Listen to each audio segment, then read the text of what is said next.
प्रधानमंत्री नरेंद्र मोदी आज से 6 दिन के 3 देशों के दौरे पर रवाना हो चुके हैं।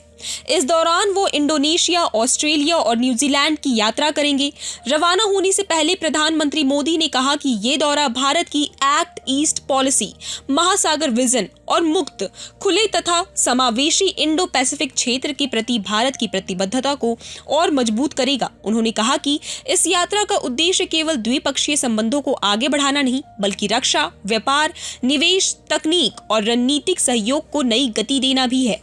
दरअसल प्रधानमंत्री मोदी का ये दौरा ऐसे समय में हो रहा है जब इंडो पैसिफिक क्षेत्र वैश्विक राजनीति और अर्थव्यवस्था का सबसे अहम केंद्र बन चुका है। चीन की बढ़ती गतिविधियां, वैश्विक सप्लाई चेन में बदलाव और महत्वपूर्ण खनिजों की बढ़ती मांग के बीच भारत अपने भरोसेमंद साझेदार देशों के साथ रिश्तों को और मजबूत करने की दिशा में लगातार आगे बढ़ रहा है। यही वजह है कि इस यात्रा को भारत की विदेश नीति के लिए बेहद महत्वपूर्ण माना जा रहा है। प्रधानमंत्री मोदी अपने दौरे की शुरुआत इंडोनेशिया से करेंगे।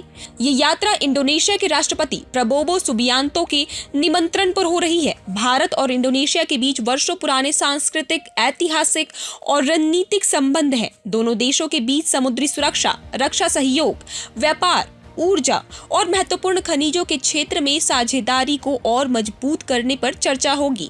इंडोनेशिया यात्रा के दौरान प्रधानमंत्री जकार्ता के साथ साथ योग्याकार्ता भी जाएंगे। यहाँ वो विश्व प्रसिद्ध प्रम्बानन मंदिर परिसर का दौरा करेंगे, जो भारत और इंडोनेशिया के हजारों साल पुराने सांस्कृतिक रिश्तों का प्रतीक माना जाता है। इस दौरान दोनों देशों के बीच सांस्कृतिक सहयोग को और बढ़ाने पर भी बातचीत होगी।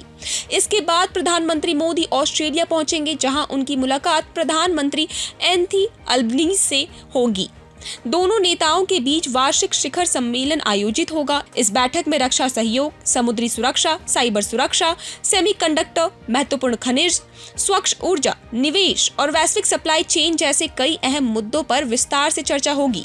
भारत और ऑस्ट्रेलिया पिछले कुछ वर्षों में रणनीतिक साझेदारी को लगातार मजबूत कर रहे हैं।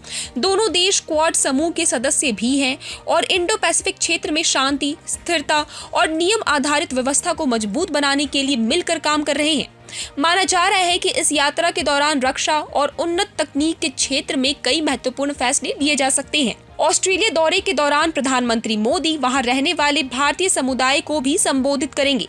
इसके अलावा वो ऑस्ट्रेलिया के कई प्रमुख कंपनियों के प्रतिनिधियों से मुलाकात करेंगे, जहां भारत में निवेश, नई तकनीक और औद्योगिक सहयोग बढ़ाने पर चर्चा होगी। दौरे के अंतिम चरण में प्रधानमंत्री मोदी न्यूजीलैंड जाएंगे। ये यात्रा कई मायनों में ऐतिहासिक मानी जा रही है, क्योंकि कई दशकों बाद कोई भारतीय प्रधानमंत्री आधिकारिक तौर पर न्यूजीलैंड पहुंच रहा है। वहां उनकी मुलाकात प्रधानमंत्री क्रिस्टोफर लक्सन से होगी। दोनों देशों के बीच व्यापार, निवेश, शिक्षा, कृषि, पर्यटन, समुद्री सहयोग और नई तकनीकों को लेकर विस्तृत बातचीत होगी। भारत और न्यूजीलैंड के बीच आर्थिक संबंधों को और मजबूत बनाने पर भी विशेष जोर दिया जाएगा। दोनों देश मुक्त व्यापार समझौते, निवेश बढ़ाने और शिक्षा तथा कौशल विकास के क्षेत्र में सहयोग को नई दिशा देने पर चर्चा करेंगे।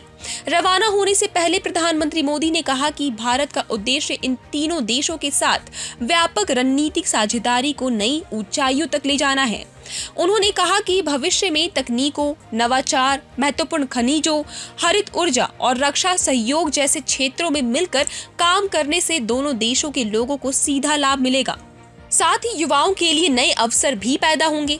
विदेश मंत्रालय का भी कहना है कि ये दौरा भारत की दीर्घकालिक इंडो पैसिफिक रणनीति का महत्वपूर्ण हिस्सा है। भारत समुद्री सुरक्षा, सुरक्षित सप्लाई चेन, ऊर्जा सुरक्षा और क्षेत्रीय स्थिरता जैसे मुद्दों पर अपने सहयोगी देशों के साथ मिलकर काम करना चाहता है। इसी सोच के तहत भारत अपनी एक्ट ईस्ट पॉलिसी और महासागर विजन को और आगे बढ़ा रहा है। फिलहाल सबसे बड़ी खबर यही है कि प्रधानमंत्री नरेंद्र मोदी इंडोनेशिया, ऑस्ट्रेलिया और न्यूजीलैंड के 6 दिवसीय दौरे पर रवाना हो चुके हैं। इस यात्रा के दौरान रक्षा, व्यापार, निवेश, महत्वपूर्ण खनिज, नई तकनीक, समुद्री सुरक्षा और इंडो पैसिफिक क्षेत्र में सहयोग जैसे कई महत्वपूर्ण मुद्दों पर चर्चा होगी।